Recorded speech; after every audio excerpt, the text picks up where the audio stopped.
আজকে কলিজা ভুনা রান্না করছি সব আপন মানুষদের জন্য। তারপরও দেখবেন কিছু মানুষ বলবে লবণ কম হয়েছে। চাপায়ের পাতলা চিতুই থেকে শুরু করে হাঁসের মাংস, গরুর ভুড়ি, পাতলা চিতুই, কালাই রুটি সব বানাবো আজকে। কলিজা ভুনা অনেকদিন ধরে আমার খেতে ইচ্ছে করছিল, তাই বন্ধুকে জাস্ট একবার বলেছি। সে একদম রহনপুর থেকে আমার জন্য কলিজা নিয়ে এসেছে, সাথে থাকবে গরুর ভুড়ি যেটা আমার ভীষণ পছন্দ। লাইফের ফার্স্ট টাইম কালাই রুটি, পাতলা চিতুই সবকিছুই বানাইছি। চলেন তাহলে ফুল ভিডিওটা শুরু করি। আসসালামু আলাইকুম, কেমন আছেন সবাই? এটাই কিন্তু চাঁপাইনবাবগঞ্জের শেষ ভিডিও আমার। আজকে আমার পছন্দের সব রান্না বান্না হবে, যেহেতু সব আমার জন্য স্পেশাল তাই আমি সব রান্না বান্না করব ভেবেছি। যদিও বা লাইফের ফার্স্ট টাইম আমি আজকে কলিজা ভুনা রান্না করব। সবাই যেহেতু আমার সাথে আছে তাই সবাই আমাকে একটু রেসিপি দিবে, সমস্যা নাই। প্রথমে কলিজাগুলোকে গরম পানির মধ্যে একটু সেদ্ধ করে নিয়েছি। ঠিক সেদ্ধ না, এই রক্তগুলো যেন বের না হয় এই কারণে পানির মধ্যে দিয়ে নাড়াচাড়া করা লাগছে। আপনারা অনেকে হয়তো বিষয়টা জানেন, কিন্তু আমার কাছে ফার্স্ট টাইম তো এই কারণে আমি শেয়ার করলাম। আমি আমার মেয়েকে ভীষণ মিস করছি, কারণ রাজশাহী থেকে ঢাকায় এসেছি এখন আমি। যখন ঢাকায় আসি দু একদিনের কাজে, তখন রুকায়াকে নিয়ে আসি না, ওরও ধকল হয়ে যায় প্রচুর। আর এই ভিডিওটা কিন্তু কিছুদিন আগে যখন চাপাই গিয়েছিলাম, জানি না কেন কলিজা ভুনা খেতে আমার ভীষণ ইচ্ছে করছিল, তারপরে আমি নিজের হাতে রান্না করেছি। শুধু তাই নয়, এখানে কিন্তু গরুর ভুড়িও সেদ্ধ করা হচ্ছে, কারণ আজকে ভুড়িটা নিয়ে আসা হয়েছে। সাথে থাকছে হাঁসের মাংস, আরো থাকবে পাতলা চিতুই, কালাই রুটি। তার আগে একটু দেখিয়ে নি আজকে রাতের জন্য স্পেশাল কেয়ার হবে। ওয়েলেসিয়া থেকে রাতের জন্য হেয়ার সেট এবং আমার জন্য ফেসিয়াল প্যাক নিয়েছিলাম। হেয়ার গ্রো প্যাকটা এখন রাতের চুলে অ্যাপ্লাই করবো। এটা টক দই কিংবা পানি দিয়ে মিক্সড করে অ্যাপ্লাই করা যায়। যাদের চুলে খুশকি এবং হেয়ার ফলের সমস্যা রয়েছে তারা কিন্তু চোখ বন্ধ করে প্যাকটা ব্যবহার করতে পারে। শীতের মধ্যে তার চুলে অনেক খুশকি হয় এবং চুল পড়ার একটা সমস্যা হয়, যেটার জন্য মাঝে মাঝে আমি তার এই চুলের যত্নটা করে নিই। পুরো চুলে ভালো করে অ্যাপ্লাই করে আধা ঘন্টা পর সে শ্যাম্পু করে ফেলবে। তারপর তার হালকা শুকনো চুলে ওয়েলেসিয়ার হেয়ার গ্রো সিরামটা ব্যবহার করব। এটা পুরো ম্যাজিকের মতো কাজ করে, চুল পড়া তো কমায়, সাথে স্ক্যাল্পটাকে ময়শ্চারাইজ রাখে। হেয়ার সেটটি নিতে চাইলে অবশ্যই ওয়েলেসিয়া ফেসবুক পেজ থেকে নেবেন, পেজটা ডেসক্রিপশনে দেওয়া আছে।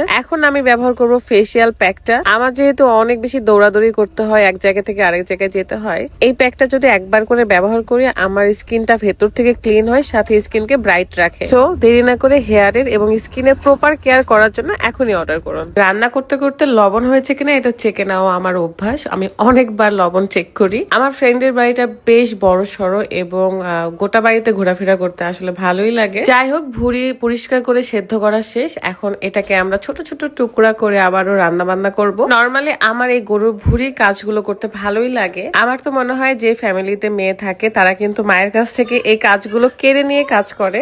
ভুড়ি কাটা বাছার দায়িত্বটা মেয়েই নেয়। এখানে আমি সুন্দর করে সব কাজই করে নিচ্ছিলাম, জাস্ট সবাই একটু হাতা পাতা করছিল আর কি। এখন এটাকে পরিষ্কার করে সেদ্ধ করতে দিব প্রেসার কুকারে। যদি প্রেসারে না দিই তাহলে অনেক বেশি লেট হয়ে যাবে। এদিকে আমার হাঁসের মাংস রান্না করাও শেষ, এটাকে সার্ভ করে ফেললাম। ভাই, কালারটা এত সুন্দর হয়েছে, খেতেও অনেক মজা, ঝাল ঝাল। আর আমি রান্না করলে একটু ঝাল ঝাল করেই করি।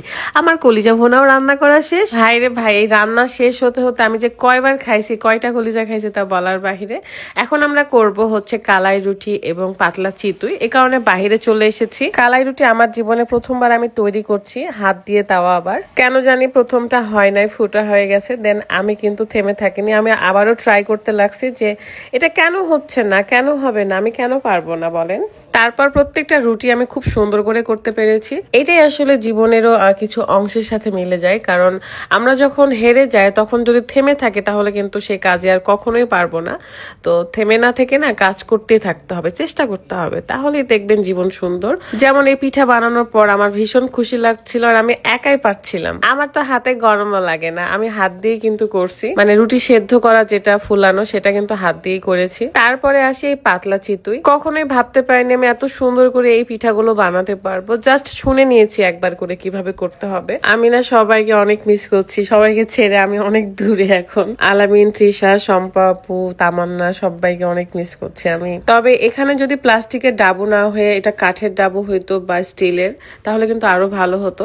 যদিও বা এই ডোটা আমি তৈরি করিনি, আমাকে তৈরি করে দিয়েছে একটা আপু। তারপরে এটাও আমি তৈরি করতে পারি, অল্প অল্প হালকা কুসুম গরম পানি দিয়ে মথে মথে মথে মথে তারপরে এই ডোটা তৈরি করতে হয়। মাশাআল্লাহ, আমাদের এখন দুইটা পিঠাই রান্না করা শেষ, কালাই রুটি এবং পাতলা চিতুই। এখন বাড়ির মধ্যে ঢুকে যায় এবং খাওয়া দাওয়া করতে হবে, কারণ প্রচন্ড ক্ষুধা লাগছে। এই সময় অলরেডি রাত 1 1টা বেজে গেছে। আমার প্লেটে গরুর ভুড়ি, কলিজা ভুনা, হাঁসের মাংস সবগুলোই কিন্তু একটু একটু করে নিয়ে নিয়েছি এবং 2টা পিঠাও নিয়ে নিয়েছি। এখন নিজের হাতের রান্নার নিজের প্রশংসা করার বাকি। কি যে স্বাদ! আমার পাতলা চিতুই দিয়ে হাঁসের মাংস, গরুর ভুড়ি, কলিজা ভুনা এত ভালো লাগছে।